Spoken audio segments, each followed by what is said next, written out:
कांग्रेस स्थिति धीरे धीरे ओडिशा रे देखु भारत में भल स्थिति को जाउछि तो आपण माने बेसी ऑर्गेनाइज हवा कथा किंतु आमे देखु एटी कटक रे बा ओडिशा रे बेसी डिसऑर्गेनाइज होते असंगठित होते। देखो कांग्रेस एपरी ओडिशा जो गति करुच्ची जो स्थिति देखिए ये समस्त ऑर्गेनाइज लड़िया कथा किंतु पीसीसी सभापति जी शरद पट्टनायक आज पीसीसी सभापति अजय कुमार जी से दल को संगठित करने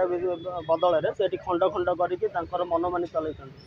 कौन कौपाई से मनमानी चल दलर परिस्थिति नेता मान सहित एकजुट होकर नेता मान नहीं राजरास्ता लड़ाई करने समय से नेता मान दलर बहिष्कार करेंगे और माने बिना कारण बिना रिजन से जब यही मन भी करें कांग्रेस दल आगू यही स्थिति ही रगू जापर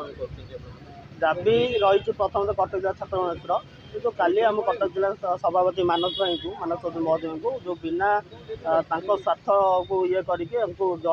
बलि पकई देते आपर पुनर्विचार करा जो 6 वर्षर एक्सपेल कराई पार्टी से उठा जाऊ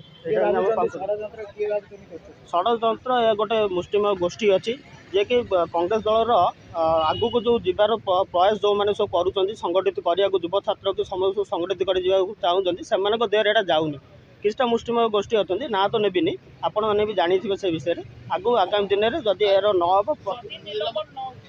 जदि निलंबन न उठे यहाँ खाली गोटे ट्रेलर थिला आगामी दिन राजरास्ता शरद पट्टनायक अजय कुमार और से मुष्टिमय गोष्ठी समस्त को विरोध कर राजरास्ता चल दिया।